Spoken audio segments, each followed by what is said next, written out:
তোমরা TikTok চালাচ্ছ, PUBG খেলতেছো, free fire খেলতেছো, মেয়ে নিয়ে পড়ে আসো। আল্লাহ পাক তার প্রতি রহম করুন যে আমার এই কথাগুলোকে অন্যের কাছে পৌঁছে দিবে।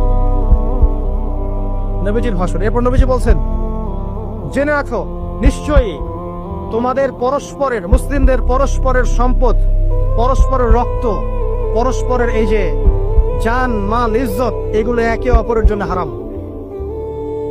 মুসলিমদের পরস্পরের রক্ত, পরস্পরের ইজ্জত সম্মান একে অপরের জন্য হারাম। এর হানি করা একে অপরের জন্য হারাম। ঠিক যেমন আজকের এই দিন হারাম, এই শহর হারাম, এই মাসও হারাম।